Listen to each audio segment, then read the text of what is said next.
Hi all, iPlus Training Solutionsന്റെ പുതിയൊരു ക്ലാസ്സിലേക്ക് സ്വാഗതം. അപ്പോൾ ഇന്ന് നമ്മൾ സാനിറ്ററി കെമിസ്ട്രിന്റെ ക്വസ്റ്റ്യൻ ഡിസ്കഷൻ സീരീസ് ആണ് കണ്ടിന്യൂ ചെയ്യുന്നത്. അപ്പോൾ ഇന്നത്തെ ഫസ്റ്റ് ക്വസ്റ്റ്യൻ നോക്കാം. Which of the compound have highest value of Van Hoff factor? അപ്പോൾ നമ്മുടെ കോളിഗേറ്റീവ് പ്രോപ്പർട്ടീസുമായിട്ടൊക്കെ റിലേറ്റ് ചെയ്തിട്ടുള്ള ഒരു ക്വസ്റ്റ്യൻ ആണ്.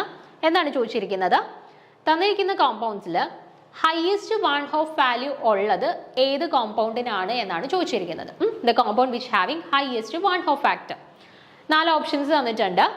1 molar NaCl, 1 molar barium chloride, 1 molar K4FeCN6, then 1 molar glucose. 4 options തന്നിട്ടുണ്ട്. ഇതിൽ ഏത് കോമ്പൗണ്ടിനാണ് വൺ ഹോഫ് ഫാക്ടറിന്റെ വാല്യൂ ഏറ്റവും കൂടുതൽ ഉള്ളത് എന്നാണ് ചോദിച്ചിരിക്കുന്നത്. അപ്പോൾ നമുക്ക് നോക്കാം എങ്ങനെയാണ് question ചെയ്യേണ്ടതെന്നുള്ളത്. The colligative properties depends on the number of particles in a solution. നമുക്കറിയാം colligative properties എന്ന് പറയുന്നത് പൊതുവെ number of particles നെ ഡിപ്പെൻഡ് ചെയ്യുന്ന പ്രോപ്പർട്ടീസിനെയാണ് നമ്മൾ colligative properties എന്ന് പറയുന്നത്. When dissociation of solute occurs, the number of particles increases and the deviation from calculated value also increases. അപ്പം പാർട്ടിക്കിൾസിന് ഇപ്പോൾ ഒരു കെമിക്കൽ റിയാക്ഷൻസ് നടക്കുന്ന സമയത്ത് പാർട്ടിക്കിൾസിന് അസോസിയേഷനും സംഭവിക്കാം, ഡിസോസിയേഷനും സംഭവിക്കാം. അപ്പോൾ പാർട്ടിക്കിൾസ് യൂഷ്വലി ഡിസോസിയേറ്റ് ചെയ്യുകയാണ് എന്നുണ്ടെങ്കിൽ അവിടെ പാർട്ടിക്കിൾസിന്റെ എണ്ണത്തിന് എന്ത് സംഭവിക്കും? കൂടത്തില്ലേ? NaCl എന്ന് പറയുന്ന കോമ്പൗണ്ട് ഡിസോസിയേറ്റ് ചെയ്യാണ്. ഡിസോസിയേറ്റ് ചെയ്ത് അത് Na+ഉം Cl- ആയിട്ട് മാറുന്നു. അപ്പോൾ NaCl ആയിട്ട് ഇരുന്നപ്പോൾ അവിടുത്തെ നമ്പർ ഓഫ് കമ്പോണൻസ് എന്ന് പറയുന്നത് 1 ആയിരുന്നു. അത് ഡിസോസിയേറ്റ് ചെയ്ത് Na++ Cl- ആയ സമയത്ത് അവിടുത്തെ നമ്പർ ഓഫ് പാർട്ടിക്കിൾസ് എത്രയായി? ഒരു Na+ഉം ഒരു Cl- 2 ആയി അല്ലേ? അപ്പോൾ ഡിസോസിയേഷൻ നടക്കുന്ന സമയത്ത് യൂഷ്വലി എന്ത് ചെയ്യുന്നു? പാർട്ടിക്കിൾസിന്റെ എണ്ണം അവിടെ കൂടുന്നു അല്ലേ? അപ്പോൾ നോക്കിക്കേ, when dissociation of the solute occurs, the number of particles increases. പാർട്ടിക്കിൾസിന്റെ എണ്ണം കൂടുന്നു and the deviation from calculated values also increases. അതിന്റെ ഫലമായിട്ട് നമ്മുടെ കാൽക്കുലേറ്റഡ് വാല്യൂസിൽ നിന്നുള്ള ആക്ച്വൽ വാല്യൂസിന്റെ ഡീവിയേഷൻ എന്ത് സംഭവിക്കുന്നു? കൂടുതലായിരിക്കും. നമ്മൾ കാൽക്കുലേറ്റഡ് വാല്യൂസും ആക്ച്വൽ വാല്യൂസും തമ്മിലുള്ള ഡീവിയേഷൻസും എന്ത് ചെയ്യുന്നു? ഡിസോസിയേഷൻ നടക്കുന്ന അവസരങ്ങളിൽ കൂടുന്നുണ്ട്. The experimental value is much higher than the calculated value. അപ്പം ഡിസോസിയേഷൻ നടക്കുകയാണെന്നുണ്ടെങ്കിൽ അവിടെ എക്സ്പെരിമെന്റൽ വാല്യൂ എന്ന് പറയുന്നത് നമ്മുടെ കാൽക്കുലേറ്റഡ് വാല്യൂസിനെക്കാട്ടിലും നല്ല കൂടുതലായിട്ടായിരിക്കും കിട്ടുക. കാരണം ഡിസോസിയേഷൻ നടന്ന് പാർട്ടിക്കിൾസിന്റെ എണ്ണം കൂടുന്നുണ്ട്. അതുകൊണ്ട് തന്നെയാണ് എക്സ്പെരിമെന്റൽ വാല്യൂ എന്ന് പറയുന്നത് നമ്മുടെ കാൽക്കുലേറ്റഡ് വാല്യൂവിനെക്കാട്ടിലും കൂടുതലായിട്ട് കിട്ടുക. ഇനി അസോസിയേഷന്റെ കേസ് ഒന്ന് നോക്കിക്കേ. when association occurs, the number of solute particle decreases and the experimental values are much less than the calculated values. അപ്പോൾ നോക്കിക്കേ, അസോസിയേഷൻ ആണ് നടക്കുന്നത്. Na+ഉം Cl- കൂടെ കമ്പൈൻ ചെയ്ത് NaCl ഫോം ചെയ്യാം. അപ്പോൾ Na+, Cl- 2 പേരുണ്ട്. അവർ അസോസിയേറ്റ് ചെയ്ത് NaCl എന്ന് പറയുന്ന ഒരാളായിട്ട് മാറി. അപ്പോൾ അസോസിയേഷൻ നടക്കുന്ന സമയത്ത് പാർട്ടിക്കിൾസിന്റെ എണ്ണത്തിന് എന്ത് സംഭവിക്കുക? പാർട്ടിക്കിൾസിന്റെ എണ്ണം ഡിക്രീസ് ചെയ്യാണ്, കുറയാണ് ചെയ്യുന്നത് അല്ലേ? ആ കേസസിൽ the experimental values are much less than the calculated values. അങ്ങനത്തെ കേസസിൽ എക്സ്പെരിമെന്റൽ വാല്യൂ എന്ന് പറയുന്നത് കാൽക്കുലേറ്റഡ് വാല്യൂസിനെക്കാട്ടി വളരെ ചെറിയ വാല്യൂസ് ആയിട്ടായിരിക്കും കിട്ടുക. അതാണ് അസോസിയേഷനും ഡിസോസിയേഷനും നടക്കുന്ന കേസസിൽ നമ്മുടെ എക്സ്പെരിമെന്റൽ വാല്യൂവും കാൽക്കുലേറ്റഡ് വാല്യൂവും തമ്മിലുള്ള വ്യത്യാസം വരിക. ഓക്കെ ആണല്ലോ? ഇനി നോക്കിക്കേ, in 1980 the Van Hoff introduced a factor I, which is the ratio of the measured colligative properties by calculated the colligative properties and measured colligative properties by calculated colligative properties and denoted by I. അപ്പം 1980 നമ്മുടെ van Hoff എന്ന് പറയുന്ന scientist van Hoff factor I എന്ന് പറഞ്ഞിട്ടൊരു value introduce ചെയ്തത്. അതെന്തിന്റെ ratio ആണ് represent ചെയ്യുന്നത്? നോക്കിക്കേ, ratio of the measured colligative properties by the calculated colligative properties. Measured colligative property divided by calculated colligative property. അവരുടെ റേഷ്യോ കണക്കാക്കുന്ന ഒരു ഫാക്ടറാണ് എന്ത്? വാൻ ഹോഫ് ഫാക്ടർ എന്ന് പറയുന്നത്. Measured colligative property by calculated colligative property. Okay, the value of the Van Hoff factor depends on the number of particles in the solution. അപ്പോൾ Van Hoff factorന്റെ value എന്തിനെ depend ചെയ്യുന്നുണ്ട്? Number of solute particles. ഒരു സൊല്യൂഷനകത്ത് അല്ലെങ്കിൽ ഒരു മീഡിയത്തിനകത്ത് ഉള്ള number of solute പാർട്ടിക്കിൾസിനെ depend ചെയ്യുന്ന ഒന്നാണ് എന്ത്? Value of van Hoff factor. Van Hoff ഫാക്ടറിന്റെ ഐയുടെ value. The larger the number of solute particles or ions, greater will be the value of the Van Hoff factor. അപ്പോൾ എപ്പോഴാണ് van Hoff factor കൂടുക? Number of particles കൂടുകയാണ് എന്നുണ്ടെങ്കിൽ അവിടെ van Hoff ഫാക്ടറിന്റെ value കൂടും. കാരണം നമ്മൾ പറഞ്ഞു വാൻ ഹോഫ് ഫാക്ടർ എന്ന് പറയുന്നത് നമ്പർ ഓഫ് സൊല്യൂട്ട് പാർട്ടിക്കിൾസിനെ ഡിപ്പെൻഡ് ചെയ്യുന്നുണ്ട്. സോ എപ്പോഴാണോ നമ്പർ ഓഫ് പാർട്ടിക്കിൾസ് കൂടുന്നത് അവിടെ വാൻ ഹോഫ് ഫാക്ടറിന്റെ വാല്യൂ കൂടുതലായിരിക്കും. ഓക്കെ, അപ്പോൾ എന്ത് ചെയ്താൽ മതി? നമുക്ക് ഇവിടെ തന്നിരിക്കുന്ന ഓപ്ഷൻസിൽ വാൻ ഹോഫ് ഫാക്ടറിന്റെ വാല്യൂ കൂടുതൽ ഏതിനാണ് എന്ന് കണ്ടെത്താനായിട്ട് നമ്പർ ഓഫ് പാർട്ടിക്കിൾസ് എവിടെയാണ് കൂടുതൽ എന്ന് ചെക്ക് ചെയ്താൽ മതി അല്ലേ? നമ്പർ ഓഫ് പാർട്ടിക്കിൾസ് എവിടെയാണോ കൂടുതൽ അവിടെ ആയിരിക്കും എന്ത്? വാൻ ഹോഫ് ഫാക്ടറിന്റെ വാല്യൂ കൂടുതലായിട്ട് വരിക. അപ്പോൾ നമുക്ക് ഓരോന്നായിട്ട് ചെക്ക് ചെയ്ത് നോക്കാം. നോക്കിക്കേ, 1 molar NaCl അല്ലേ? ഫസ്റ്റ് ഓപ്ഷനിൽ തന്നിരുന്നത് 1 molar NaCl ആണ്. NaClന്റെ ഡിസോസിയേഷൻ സംഭവിക്കുമ്പോൾ നോക്കിക്കേ, NaCl ഡിസോസിയേറ്റ് ചെയ്ത് Na+ പ്ലസ് Cl മൈനസ് ആയിട്ടാണ് ഡിസോസിയേറ്റ് ചെയ്യുന്നത്. അപ്പം നമ്പർ ഓഫ് പാർട്ടിക്കിൾസ് എത്രയാണ്? ഒരു NaCl ആയിരുന്നു, അത് ഡിസോസിയേറ്റ് ചെയ്തിട്ട് Na പ്ലസും Cl മൈനസും ആയിട്ട് മാറി. ടോട്ടലി ഒരു Na പ്ലസ് ഒരു Cl മൈനസ് 2 പേരായിട്ട് മാറി അല്ലേ. അപ്പം നമ്പർ ഓഫ് പാർട്ടിക്കിൾസ് എത്രയായിട്ട് മാറി? 2. NaClന്റെ ഡിസോസിയേഷൻ കാരണം അവിടെ ഉണ്ടായിട്ടുള്ള നമ്പർ ഓഫ് പാർട്ടിക്കിൾസിന്റെ എണ്ണം 2 എന്ന് കിട്ടി. ഇനി ബേരിയം ക്ലോറൈഡിന്റെ കേസ് ഒന്ന് നോക്കിക്കേ. BaCl2 ഡിസോസിയേറ്റ് ചെയ്യാണ്. ഡിസോസിയേറ്റ് ചെയ്യുന്നത് എങ്ങനെയാ? Ba2 plus plus 2 Cl minus ആയിട്ടാണ് ഡിസോസിയേറ്റ് ചെയ്യുന്നത് അല്ലേ. അപ്പൊ ടോട്ടൽ നമ്പർ ഓഫ് പാർട്ടിക്കിൾസ് എത്രയാണ്? ഒരു Ba2 പ്ലസും ഒരു 2 Cl മൈനസും. അപ്പൊ totally 1 plus 2 which is equal to 3 എന്ന് കിട്ടി. ടോട്ടലി 3 പാർട്ടിക്കിൾസ് ആയിട്ടാണ് ഡിസോസിയേറ്റ് ചെയ്യുന്നതെന്ന് കിട്ടി. അപ്പോൾ BaCl2 ഡിസോസിയേറ്റ് ചെയ്തിട്ട് ടോട്ടൽ 3 പാർട്ടിക്കിൾസ് നമുക്ക് കിട്ടുന്നു. ഇനി K4FeCN6ന്റെ ഡിസോസിയേഷൻ നോക്കിക്കേ. K4FeCN6 ഡിസോസിയേറ്റ് ചെയ്ത് കഴിയുമ്പോഴത്തേനും നമുക്ക് 4K plus plus FeCN6 4 minus കിട്ടും. അപ്പോൾ നോക്കിക്കേ ടോട്ടലി എത്ര പാർട്ടിക്കിൾസ് ആണ് അവിടെ ഡിസോസിയേഷന്റെ ഫലമായിട്ട് ഫോം ചെയ്തിരിക്കുന്നതെന്ന് നോക്കിക്കേ. K4FeCN6 ഡിസോസിയേറ്റ് ചെയ്ത് 4 K പ്ലസ് അയോൺസും കിട്ടി, ഒരു FeCN6 4 മൈനസ് അയോണും ഫോം ചെയ്തു. അപ്പോൾ ടോട്ടലി എത്ര പാർട്ടിക്കിൾസ് ആണ് അവിടെ ഡിസോസിയേഷന്റെ ഫലമായിട്ട് ഫോം ചെയ്ത്? 4 പ്ലസ് 1, അതായത് 5 പാർട്ടിക്കിൾസ് ആണ് ഡിസോസിയേഷന്റെ ഫലമായിട്ട് ഫോം ചെയ്ത്. ഇനി ഗ്ലൂക്കോസിന്റെ കേസ് ഒന്ന് നോക്കിക്കേ. ഗ്ലൂക്കോസ് എന്ന് പറയുന്ന നോൺ ഇലക്ട്രോലൈറ്റ് ആണ്. അപ്പോൾ ഡിസോസിയേഷൻ നടക്കുമോ? ഇല്ല. അപ്പം ആഫ്റ്റർ ഡിസോസിയേഷൻ ആയാലും ബിഫോർ ഡിസോസിയേഷൻ ആയാലും ഗ്ലൂക്കോസിന്റെ കേസിൽ 1 മോളാർ ഗ്ലൂക്കോസിന്റെ കേസിൽ നമ്പർ ഓഫ് പാർട്ടിക്കിൾസ് എന്ന് പറയുന്നത് എത്ര ആയിട്ട് തന്നെ തുടരും? 1 ആയിട്ട് തന്നെ തുടരും. അപ്പോൾ നോക്കിക്കേ NaClന്റെ കേസിൽ നമ്പർ ഓഫ് പാർട്ടിക്കിൾസ് പ്രൊഡ്യൂസ്ഡ് 2 ആയിരുന്നു. BaCl2ന്റെ കേസിൽ പാർട്ടിക്കിൾസ് 3 ആയിരുന്നു. ദെൻ K4FeCN6ന്റെ കേസിൽ നമ്പർ ഓഫ് പാർട്ടിക്കിൾസ് എന്ന് പറയുന്നത് 5 ആണ്. ദെൻ ഗ്ലൂക്കോസിന്റെ കേസിൽ 1 ആണ്. അപ്പോൾ ഈ തന്നിരിക്കുന്ന 4 ഓപ്ഷൻസിൽ സൊല്യൂട്ട് പാർട്ടിക്കിൾസ് ഓർ അയോൺസിന്റെ എണ്ണം കൂടുതലായിട്ട് വന്നത് ഏത് കേസിലാണ്? ഈ K4FeCN6ന്റെ കേസിലല്ലേ? അവിടെ 5 പാർട്ടിക്കിൾസ് വന്നല്ലേ. അപ്പൊ എവിടെയായിരിക്കും 1/2 ഫാക്ടറിന്റെ വാല്യൂ ഏറ്റവും കൂടുതലായിട്ട് കിട്ടുക? K4FeCN6ന്റെ കേസിലായിരിക്കും അല്ലേ. അപ്പൊ അവിടെയാണ് 1/2 ഫാക്ടറിന്റെ വാല്യൂ നമുക്ക് ഏറ്റവും കൂടുതലായിട്ട് കിട്ടുക. ഓക്കെ, അപ്പൊ ഇവിടെ കറക്റ്റ് ആൻസർ ആയിട്ട് വരുന്നത് ഓപ്ഷൻ സി ആണ്, 1 മോളാർ K4FeCN6. അപ്പം ഈ രീതിയിൽ 1/2 ഫാക്ടറിന്റെ വാല്യൂ ഏറ്റവും ഹയസ്റ്റ് ചെയ്ത് അല്ലെങ്കിൽ ഏറ്റവും ലോവസ്റ്റ് ചെയ്തതിനാണ് എന്നുള്ള രീതിയിൽ ചോദിക്കുകയാണെന്നുണ്ടെങ്കിൽ നിങ്ങൾ എന്ത് ചെയ്താൽ മതി? തന്നിരിക്കുന്ന ഓപ്ഷൻസിന്റെ ജസ്റ്റ് ഡിസോസിയേഷൻ നടക്കുകയാണെന്നുണ്ടെങ്കിൽ ഡിസോസിയേഷൻ നടന്നിട്ട് ഫോം ചെയ്യുന്ന പാർട്ടിക്കിൾസിന്റെ എണ്ണം ഒന്ന് കണ്ടെത്തുക. എവിടെയാണോ പാർട്ടിക്കിൾസിന്റെ എണ്ണം കൂടുതലുള്ളത് അവിടെയായിരിക്കും 1/2 ഫാക്ടറിന്റെ വാല്യൂ ഏറ്റവും കൂടുതൽ വരിക. എവിടെയാണോ പാർട്ടിക്കിൾസിന്റെ എണ്ണം ഏറ്റവും കുറവ് വരിക അവിടെയാണ് 1/2 ഫാക്ടറിന്റെ വാല്യൂ ഏറ്റവും കുറവ് വരിക. ഇപ്പൊ ഗ്ലൂക്കോസിന്റെ കേസിൽ 1 ഉള്ളായിരുന്നു അല്ലേ. അപ്പൊ 1/2 ഫാക്ടറിന്റെ വാല്യൂ ഏറ്റവും കുറവ് വരുന്നത് 1 മോളാർ ഗ്ലൂക്കോസിന്റെ കേസിലാണ്. ഓക്കെ, അപ്പൊ ഈ രീതിയിലാണ് കാൽക്കുലേഷൻസ് ചെയ്യുക. ഓക്കെ, അപ്പൊ ഓപ്ഷൻ സി ആണ് ഇവിടെ കറക്റ്റ് ആയിട്ടുള്ള ആൻസർ. ഇനി അടുത്ത ചോദ്യത്തിലോട്ട് പോവാം.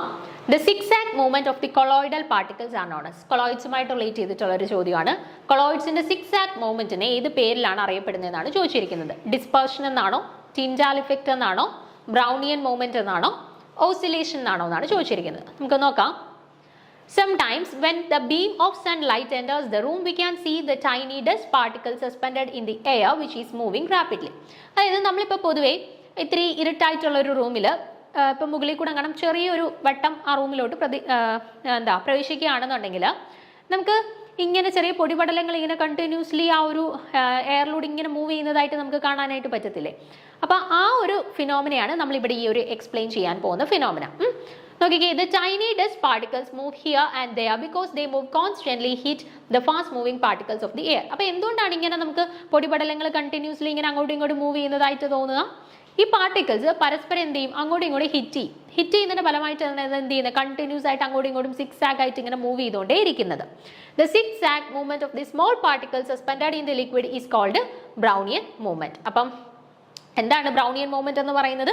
The zigzag movement of the colloidal particles. കൊളോയിഡൽ പാർട്ടിക്കിൾസിന്റെ ആ സിക്സാക് മൂവ്മെന്റിനെയാണ് നമ്മൾ എന്തെന്ന് പറയുക? ബ്രൗണിയൻ മൂവ്മെന്റ് എന്ന് പറയുക കേട്ടോ.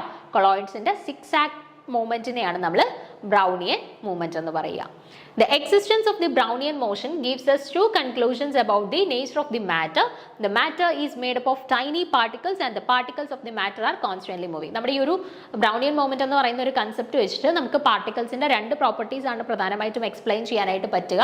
ഒന്നാമത്തേത് മാറ്റർ ഫോം ചെയ്തിരിക്കുന്നത് ടൈനി പാർട്ടിക്കിൾസ് വെച്ചിട്ടാണ് ഓരോ മാറ്ററും ഫോം ചെയ്തിരിക്കുന്നത്. അതുപോലെ രണ്ടാമതായിട്ട് മാറ്ററിനകത്തുള്ള ഈ പാർട്ടിക്കിൾസ് എല്ലാം കണ്ടിന്യൂസ് മോഷനിലാണ്. ഓക്കെ, അപ്പോൾ ഇത് രണ്ടുമാണ് നമ്മുടെ ഈ ഒരു ബ്രൗണിയൻ മൊമെന്റുമായിട്ട് റിലേറ്റ് ചെയ്തിട്ട് നമുക്ക് എക്സ്പ്ലെയിൻ ചെയ്യാൻ പറ്റുന്നതായിട്ടുള്ള രണ്ട് മാറ്ററിന്റെ രണ്ട് നേച്ചർ. ഓക്കെ, അപ്പോൾ അറിഞ്ഞിരിക്കുക സിക്സാക് മൊമെന്റ് ഓഫ് ദി പാർട്ടിക്കിൾസിനെ വിളിക്കുന്ന പേരാണ് എന്ത്?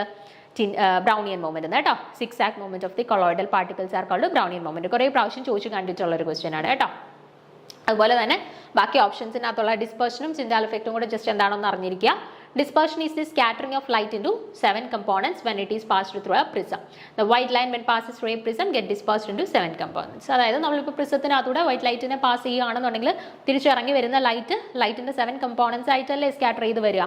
അപ്പോൾ ആ ഒരു പ്രോസസ്സിനെയാണ് എന്തെന്ന് പറയുക? ഡിസ്പെർഷൻ എന്ന് പറയുക. വൈറ്റ് ലൈറ്റിന്റെ 7 കമ്പോണൻസ് ആയിട്ട് സ്പ്ലിറ്റ് ചെയ്ത് മാറ്റുന്ന ആ ഒരു പ്രോസസ്സാണ് ഡിസ്പെർഷൻ എന്ന് പറയുക. ഓക്കെ, then അടുത്തത് ടിൻഡാൽ ഇഫക്റ്റ്. നോക്കിക്കേ, the scattering of light by the particles in a colloid or else particles in a fine suspension is called Tyndall effect. അപ്പോൾ ടിൻഡാൽ ഇഫക്റ്റ് എന്ന് പറഞ്ഞാൽ എന്താ നോക്കിക്കേ, ഈ ടിൻഡാൽ ഇഫക്റ്റും ബ്രൗണിയൻ മൊമെന്റോടാണ് നമുക്ക് ചിലപ്പോൾ തിരിഞ്ഞു പോകാൻ സാധ്യതയുള്ളത് കേട്ടോ. റിപ്പീറ്റഡ്ലി കൊളോയിഡ്സിൽ നിന്നും ചോദിച്ച് കണ്ടിട്ടുള്ളതും ഈ ബ്രൗണിയൻ മൊമെന്റും ടിൻഡാൽ ഇഫക്റ്റുമായിട്ട് റിലേറ്റ് ചെയ്തിട്ടുള്ള ക്വസ്റ്റ്യൻസ് ആണ്. നോക്കിക്കേ, scattering of light by the particles in a colloid. കൊളോയിഡിനകത്തുള്ള പാർട്ടിക്കിൾസ് ലൈറ്റിനെ സ്കാറ്റർ ചെയ്യിക്കാനായിട്ടുള്ള ആ ഒരു കഴിവിനെയാണ് എന്തെന്ന് പറയുക? Tyndall effect. Scattering of light by the colloidal particles is called Tyndall effect.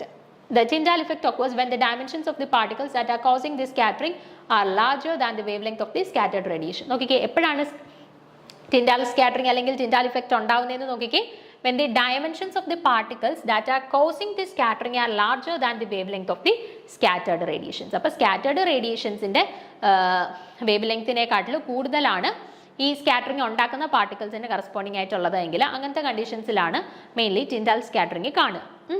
The Tyndall effect is due to the scattering of light by the colloidal particles. The milk, starch solutions etc. cause Tyndall effect. നമുക്ക് മിൽക്കിനകത്ത് starch സൊല്യൂഷനകത്തെല്ലാം Tyndall ഇഫക്റ്റിനെ കാണാൻ പറ്റും. ഒരു ലൈറ്റിനെ pass ചെയ്യിച്ച് പോവുകയാണെന്നുണ്ടെങ്കിൽ നമുക്ക് ലൈറ്റിൻ്റെ scattering അവിടെ observe ചെയ്യാനായിട്ട് പറ്റും. Tyndall effect നമുക്ക് ഒബ്സർവ് ചെയ്യാനായിട്ട് പറ്റും കേട്ടോ. മിൽക്കിൽ സ്റ്റാർച്ച് സൊല്യൂഷനിലെല്ലാം ടിൻഡാൽ ഇഫക്റ്റ് ഒബ്സർവ് ചെയ്യാനായിട്ട് പറ്റും. കൊളോയിഡ്സിൻ്റെ കേസിലെല്ലാം നമുക്ക് ടിൻഡാൽ ഇഫക്റ്റ് ഒബ്സർവ് ചെയ്യാൻ പറ്റും. ഇപ്പം 4 ഓപ്ഷൻസ് തന്നിട്ട് ഇവിടെ ടിൻഡാൽ ഇഫക്റ്റ് നമുക്ക് എക്സ്പീരിയൻസ് ചെയ്യാൻ പറ്റുന്നത് എവിടെയാണെന്ന് ചോദിച്ചാൽ തന്നിരിക്കുന്നതിൽ കൊളോയിഡ്സ് നോക്കുക കേട്ടോ. ഓപ്ഷൻസിനകത്ത് കൊളോയിഡ്സ് നോക്കുക. കൊളോയിഡ്സിന്റെ കേസിലാണ് നമുക്ക് ടിൻഡാൽ ഇഫക്റ്റ് എന്ന് പറയുന്ന ഈ ഒരു ഫിനോമിന ഒബ്സർവ് ചെയ്യാനായിട്ട് പറ്റുന്നത്. അപ്പോൾ ബ്രൗണിയൻ മൊമെന്റും ടിൻഡാൽ ഇഫക്റ്റും കൂടെ തിരിഞ്ഞു പോവരുതേ. ബ്രൗണിയൻ മൊമെന്റ് എന്ന് പറഞ്ഞാൽ zigzag movement of the particles ആണ്. കൊളോയിഡൽ പാർട്ടിക്കിൾസിന്റെ സിക്സാക് മൂവ്മെന്റിനെയാണ് ബ്രൗണിയൻ മൊമെന്റ് എന്ന് പറയുന്നത്. Light scattering property of the കൊളോയിഡ്സിനെയാണ് നമ്മൾ ടിൻഡാൽ ഇഫക്റ്റ് എന്ന് പറയുന്നത് കേട്ടോ. തിരിഞ്ഞു പോകരുത് രണ്ടുകൂടെ. അപ്പോൾ ഇവിടെ നോക്കിക്കേ, എന്തായിരുന്നു നമ്മുടെ ചോദ്യം? The zigzag movement of the colloidal particles R known as. എന്താണ് സിക്സാക് മൂവ്മെന്റിനെ അറിയപ്പെടുക? ബ്രൗണിയൻ മൊമെന്റ് അല്ലേ. ഓപ്ഷൻ സി ആണ് കറക്റ്റ് ആയിട്ടുള്ള ആൻസർ വരുന്നത്. ക്ലിയർ ആണല്ലോ? അടുത്ത ചോദ്യത്തിലോട്ട് പോവാം. To which of the following Dalton's law of partial pressure is not applicable? ഇവിടെ 4 ഓപ്ഷൻസ് തന്നിട്ടുണ്ട്. ഇതിൽ ഏത് കോമ്പിനേഷനിലാണ് Dalton's law of partial pressure applicable അല്ലാത്തത് എന്നാണ് ചോദിച്ചിരിക്കുന്നത് കേട്ടോ. ഓപ്ഷൻ എയിൽ NH3HCl, ഓപ്ഷൻ ബിയിൽ നൈട്രജൻ ആൻഡ് ഓക്സിജൻ, ഓപ്ഷൻ സിയിൽ നൈട്രജൻ ആൻഡ് ഹൈഡ്രജൻ, ഓപ്ഷൻ ഡിയിൽ ഹൈഡ്രജൻ ആൻഡ് ഹീലിയം. ഇതിൽ ഏത് കോമ്പിനേഷനിലാണ് Dalton's law of partial pressure applicable അല്ലാത്തതെന്നാണ് ചോദിച്ചിരിക്കുന്നത്. നമുക്ക് നോക്കാം.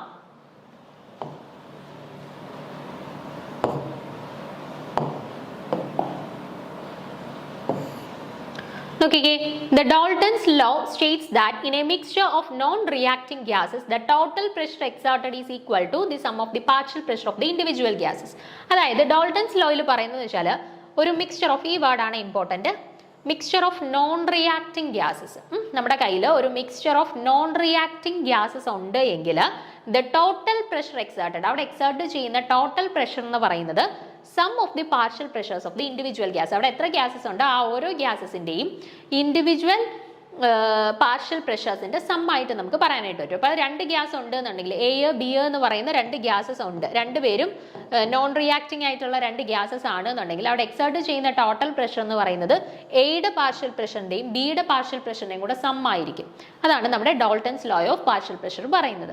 ഡാൾട്ടൺസ് ലോ ഒൺലി ആപ്ലിക്കബിൾ ആയിട്ടുള്ളത് നോൺ റിയാക്ടിങ് ഗ്യാസസിന്റെ കേസിലാണ് കേട്ടോ. മിക്സ്ചർ ഓഫ് ഗ്യാസസ് എന്ന് പറഞ്ഞാലും അത് നോൺ റിയാക്ടിങ് ആയിട്ടുള്ള മിക്സ്ചർ ഓഫ് ഗ്യാസസ് ആണെങ്കിൽ മാത്രമേ നമ്മുടെ ഡാൾട്ടൺസ് ലോ ആപ്ലിക്കബിൾ ആയിട്ടുള്ളൂ. റിയാക്ടിങ് ആയിട്ടുള്ള ഗ്യാസ് മിക്സ്ചർ ആണെന്നുണ്ടെങ്കിൽ അവിടെ Dalton's law of partial pressure applicable അല്ല. നോക്കിക്കേ, the Dalton's law is applicable only to the mixture of non-reacting gases. Ammonia react with HCl at normal temperature and gives an ammonium chloride. നോക്കിക്കേ, ഇവിടെ നമ്മുടെ first option, അത് first തന്നിരിക്കുന്ന pair ആരൊക്കെയാ? NH4 ഉം HCl ഉം കൂടാണ് അല്ലേ. NH3യും HCl കൂടാണ് തന്നിരിക്കുന്നത്. അപ്പോൾ ഇവിടെ എന്ത് സംഭവിക്കുന്നതെന്ന് വെച്ചാൽ ഇവിടെ അമോണിയവും ക്ലോറിനും പരസ്പരം ഹൈഡ്രോക്ലോറിക് ആസിഡും പരസ്പരം റിയാക്ട് ചെയ്യുന്ന രണ്ടാളുകളാണ്. ഇവിടെ അമോണിയവും HClഉം കൂടെ റിയാക്ട് ചെയ്ത് അമോണിയം ക്ലോറൈഡ് NH4Cl ഫോം ചെയ്യും. ഓക്കെ, അപ്പോൾ ഇവർ നോൺ റിയാക്ടിങ് ഗ്യാസ് ആണോ? അല്ല. അമോണിയവും HClഉം പരസ്പരം റിയാക്ട് ചെയ്യുന്ന ആളുകളാണ്. അവർ പരസ്പരം റിയാക്ട് ചെയ്ത് അമോണിയം ക്ലോറൈഡ് എന്ന് പറയുന്ന ഒരു പുതിയ കോമ്പൗണ്ട് അവിടെ ഫോം ചെയ്യുന്നുണ്ട്. സോ റിയാക്ടിങ് ഗ്യാസിന്റെ മിക്സ്ചർ ആണ് NH3യും HClഉം. റിയാക്ടിങ് ഗ്യാസിന്റെ മിക്സ്ചർ ആയതുകൊണ്ട് തന്നെ അവിടെ ഡോൾട്ടൺസ് ലോ ആപ്ലിക്കബിൾ ആവുമോ? ഇല്ല. ഇനി ബാക്കി ഓപ്ഷൻസ് നമുക്കൊന്ന് ചെക്ക് ചെയ്ത് നോക്കാം. Helium is a noble gas that will not react with the hydrogen gas, so the gaseous mixture follows Dalton's law. അപ്പോൾ ഹീലിയവും ഹൈഡ്രജനോടുള്ള കേസ് നോക്കുന്നു. അവിടെ ഹീലിയം എന്ന് പറയുന്നത് നോബൽ ഗ്യാസ് ആണ്. നോബൽ ഗ്യാസ് ആയതുകൊണ്ട് തന്നെ അവർ ഹൈഡ്രജനുമായിട്ട് കയറി റിയാക്ട് ചെയ്യത്തില്ല. അതുകൊണ്ട് തന്നെ ഹൈഡ്രജനും ഹീലിയവും നോൺ റിയാക്ടിങ് ഗ്യാസസ് ആണ്. സോ അവിടെ നമുക്ക് ഡാൾട്ടൺസ് ലോ ആപ്ലിക്കബിൾ ആണ്. ഇനി അടുത്ത നോക്കിക്കേ, nitrogen gas is not reactive in normal temperatures because the break down of the nitrogen in to atomic form is highly endothermic process. ഇനി ഇവിടെ നോക്കിക്കേ, നൈട്രജനും ഓക്സിജനും തമ്മിലുള്ള റിയാക്ഷൻ ഉണ്ട്, നൈട്രജനും ഹൈഡ്രജനും തമ്മിലുള്ള റിയാക്ഷനും ഉണ്ട്. അപ്പം നൈട്രജൻ എന്ന് പറയുന്നത് യൂഷ്വലി ഹൈലി എൻഡോതെർമിക് ആണ് നൈട്രജന്റെ ബ്രേക്കിംഗ് എന്ന് പറയുന്നത്. നൈട്രജന്റെ ബ്രേക്കിംഗ് എന്ന് പറയുന്നത് ഹൈലി എൻഡോതെർമിക് ആയിട്ടുള്ള ഒരു പ്രോസസ്സാണ്. അപ്പോൾ അതുകൊണ്ട് തന്നെ അതും കൂടുതലായിട്ട് അങ്ങനെ പ്രിഫറബിൾ അല്ല. നോർമൽ കണ്ടീഷൻസിൽ അവർ തമ്മിൽ റിയാക്ട് ചെയ്യുക എന്ന് പറയുന്നത് അത്ര പ്രിഫറബിൾ അല്ല. അതുകൊണ്ട് തന്നെ നൈട്രജൻ കൂടെ വരുന്ന കേസസിൽ ഈ N2O2 ആയിക്കോട്ടെ N2H2 ആയിക്കോട്ടെ അവിടെയും പെട്ടെന്ന് റിയാക്ട് ചെയ്യുന്ന രണ്ട് സ്പീഷീസുകളല്ല കേട്ടോ.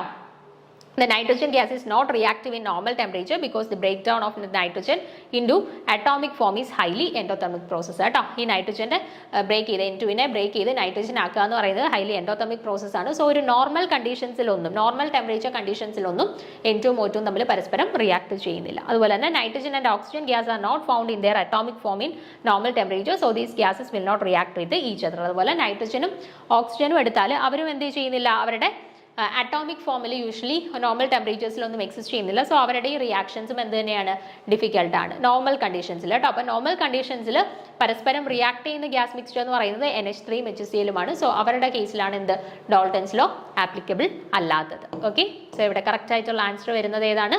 Option A, NH3 and HCl. അപ്പം Dalton's law of partial pressure applicable അല്ലാത്ത കേസ് ചോദിച്ചാൽ നിങ്ങൾ എന്ത് ചെക്ക് ചെയ്താൽ മതി? തന്നിരിക്കുന്ന ഗ്യാസ് മിക്സ്ചറിൽ റിയാക്ടിങ് ഏതാണോ, റിയാക്ടിങ് ഗ്യാസ് മിക്സ്ചർ ഉണ്ടെങ്കിൽ അവർ ഡാൾട്ടൺസ് ലോ ആപ്ലിക്കബിൾ ആയിരിക്കത്തില്ല അവരുടെ കേസിൽ. അല്ലാത്തവരുടെ കേസിൽ മാത്രമേ ആപ്ലിക്കബിൾ ആവുള്ളൂ കേട്ടോ. ക്ലിയർ ആണല്ലോ? അപ്പോൾ അടുത്ത ചോദ്യത്തിലോട്ട് പോവാം. If the Kf and Kb represent the equilibrium constants for the forward and the backward chemical reactions respectively of a particular reversible reaction. അപ്പോൾ നോക്കിക്കേ, ഒരു റിവേഴ്സിബിൾ റിയാക്ഷൻ ആണ് എന്ന് തന്നിട്ടുണ്ട്. അതായത് A റിവേഴ്സിബിളി ഗീവ്സ് B, ഈ ഒരു ഫോമാറ്റിലുള്ള റിയാക്ഷൻ ആണ് എന്ന് തന്നിട്ടുണ്ട്. അപ്പം ഫോർവേഡ് റിയാക്ഷന് കറസ്പോണ്ടിങ് ആയിട്ടുള്ള ഇക്വിലിബ്രിയം കോൺസ്റ്റന്റ് ആണ് KF. അതുപോലെ ബാക്ക്വേർഡ് റിയാക്ഷന്റെ കറസ്പോണ്ടിങ് ആയിട്ടുള്ള ഇക്വിലിബ്രിയം കോൺസ്റ്റന്റിന്റെ വാല്യൂ ആണ് KB എന്ന് തന്നിട്ടുള്ളത്. അപ്പം ഇത് നമ്മുടെ ഒരു റിവേഴ്സിബിൾ റിയാക്ഷൻ ആണെന്ന് കരുതുക. Forward reaction A to B, അതിന് കറസ്പോണ്ടിങ് ആയിട്ടുള്ള ഇക്വിലിബ്രിയം കോൺസ്റ്റന്റ് ആണ് KF എന്ന് കരുതുക. Backward reaction B to A, അതിന് കറസ്പോണ്ടിങ് ആയിട്ടുള്ള ഇക്വിലിബ്രിയം കോൺസ്റ്റന്റിന്റെ വാല്യൂ ആണ് KB എന്ന് കരുതുക. ദെൻ ഈ KFഉം KBയും തമ്മിലുള്ള റിലേഷൻ കണ്ടെത്താനാണ് നമ്മളോട് ചോദിച്ചിരിക്കുന്നത്. നമുക്ക് നോക്കാം. The reversible reactions involve the condition where the rate of the forward reaction become equal to the rate of the backward reaction. അപ്പോൾ നോക്കിക്കേ, റിവേഴ്സിബിൾ റിയാക്ഷൻ എന്ന് പറയുന്നത് എപ്പോഴാണ്? നമ്മുടെ ഒരു ഫോർവേഡ് റിയാക്ഷൻ ഉണ്ട്, ബാക്ക്വേർഡ് റിയാക്ഷൻ ഉണ്ട്. രണ്ട് റിയാക്ഷൻസും സെയിം റേറ്റിൽ നടക്കുന്ന ഒരു കേസിലാണ് നമ്മൾ റിവേഴ്സിബിൾ റിയാക്ഷൻ എന്ന് പറയുന്നത്. അതുപോലെ തന്നെ രണ്ടും സെയിം ആവുന്ന അവസ്ഥയാണ് നമ്മൾ എന്തെന്ന് പറയുക, ഒരു ഇക്വിലിബ്രിയം കണ്ടീഷൻ അറ്റൈൻ ചെയ്തു എന്ന് പറയും. ഈ ഫോർവേഡ് റിയാക്ഷനും ബാക്ക്വേർഡ് റിയാക്ഷനും സെയിം റേറ്റിലാവുന്ന കണ്ടീഷനിലാണ് നമ്മൾ എന്ത് പറയുക, ഒരു ഇക്വിലിബ്രിയം കണ്ടീഷനിൽ സിസ്റ്റം അറ്റൈൻ ചെയ്തു എന്ന് പറയുക യൂഷ്വലി. ഇപ്പോൾ consider A hypothetical reversible reaction. ഇവിടെ ഞാൻ ഒരു റിവേഴ്സിബിൾ റിയാക്ഷൻ കൺസിഡർ ചെയ്തിട്ടുണ്ട്. A plus BB gives CC plus DD. Okay, അപ്പോൾ ഇതിന് കറസ്പോണ്ടിങ് ആയിട്ട് ഇവിടുത്തെ ഇക്വിലിബ്രിയം കോൺസ്റ്റന്റ് ഫോർവേഡ് റിയാക്ഷന്റെ കേസിലും ബാക്ക്വേർഡ് റിയാക്ഷന്റെ കേസിലും ഇക്വിലിബ്രിയം കോൺസ്റ്റന്റ് നമുക്കൊന്ന് എഴുതാം. ഇവിടുത്തെ ഫോർവേഡ് റിയാക്ഷൻ എന്ന് പറയുന്നത് ഏതാ? ഫോർവേഡ് റിയാക്ഷൻ മാത്രം ഒന്ന് എടുത്ത് എഴുതാണ്. A plus BB gives CC plus DD. ഇതാണ് ഫോർവേഡ് റിയാക്ഷൻ. ഫോർവേഡ് റിയാക്ഷന് കറസ്പോണ്ടിങ് ആയിട്ടുള്ള ഇക്വിലിബ്രിയം കോൺസ്റ്റന്റ് നമുക്ക് എഴുതാം. എങ്ങനെയാ? KF equal to concentration of the product അല്ലേ? അപ്പോൾ C raised to C into concentration of the reactant A raised to A into concentration of B raised to B. Okay ആണല്ലോ. Forward റിയാക്ഷന് corresponding ആയിട്ടുള്ള equilibrium കോൺസ്റ്റന്റിന്റെ value കിട്ടി C raised to C into D raised to D by A raised to A into B raised to B. Clear ആണല്ലോ, doubt ഒന്നും ഇല്ലല്ലോ. ഇനി നോക്കിക്കേ, നമുക്ക് backward റിയാക്ഷനും കൂടെ ഒന്ന് എടുത്ത് എഴുതാമേ. CC plus DD gives AA plus BB. ഇതാണ് ബാക്ക്വേർഡ് റിയാക്ഷൻ. ഇതിന് കറസ്പോണ്ടിങ് ആയിട്ടുള്ള ഇക്വിലിബ്രിയം കോൺസ്റ്റന്റും കൂടെ ഒന്ന് എഴുതുകയാണേ. KB equal to A raised to A into B raised to B by C raised to C into D raised to D.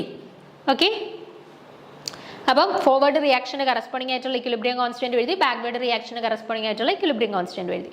ഇനി ഇവർ തമ്മിലുള്ള relations ഒന്ന് നോക്കി. ഇവിടെ ഫോർവേഡ് റിയാക്ഷനെ ജസ്റ്റ് റെസിപ്രോക്കൽ അല്ലേ ബാക്ക്വേർഡ് റിയാക്ഷൻ്റെ ഇക്വിലിബ്രിയം. ഇവിടെ മുകളിൽ C raised to C into D raised to D വന്നു, ഇവിടെ താഴെയാണ് C raised to C into D raised to D വന്നിരിക്കുന്നത്. ഇവിടെ താഴെ A raised to A into B raised to B വന്നു, ഇവിടെ മുകളിലാണ് A raised to A into B raised to B വന്നിരിക്കുന്നത് അല്ലേ.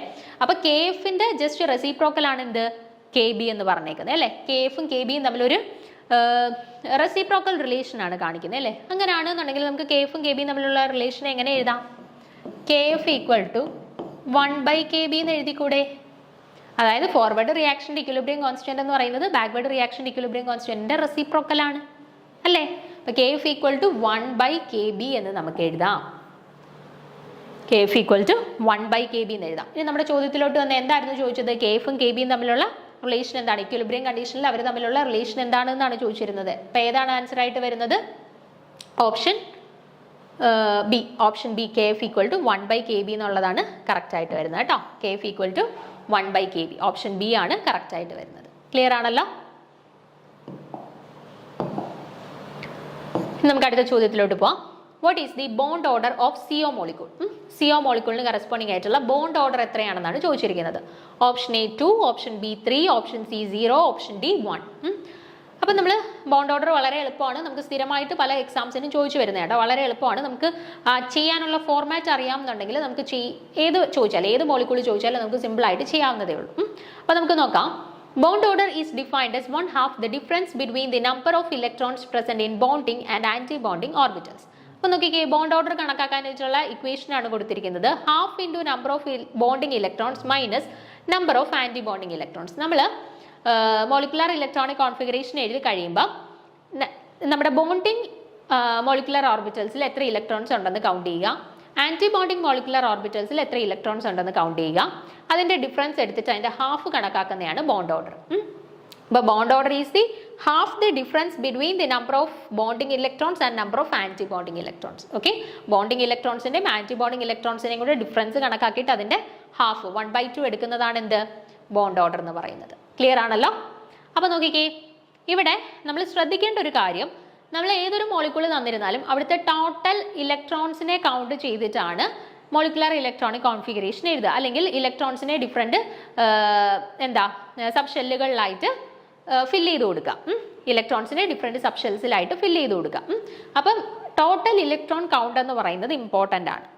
ആ ടോട്ടൽ ഇലക്ട്രോൺ കൗണ്ടിൽ വരുന്ന വ്യത്യാസം നമ്മുടെ ബോണ്ട് ഓർഡറിൻ്റെ വാല്യൂസിനെ അഫക്റ്റ് ചെയ്യും. അതായത് നമ്മുടെ total electron count up to 14 ആണ് എന്നുണ്ടെങ്കിൽ നമ്മൾ ഫോളോ ചെയ്യുന്ന ആ ഒരു ഓർഡർ അല്ല ടോട്ടൽ ഇലക്ട്രോൺ കൗണ്ട് 14 കൂടുതലാണ് എങ്കിൽ നമ്മൾ ഫോളോ ചെയ്യുന്നത്. ഓക്കെ, നോക്കിക്കേ, ഇപ്പോൾ ടോട്ടൽ ഇലക്ട്രോൺസ് ഇപ്പോൾ N2ൻ്റെ കേസിൽ നോക്കിക്കേ, N2ൻ്റെ നമുക്ക് ബോണ്ട് ഓർഡർ കണ്ടുപിടിക്കണം, O2ൻ്റെ നമുക്ക് ബോണ്ട് ഓർഡർ കണ്ടുപിടിക്കണം എന്ന് വെച്ചോ.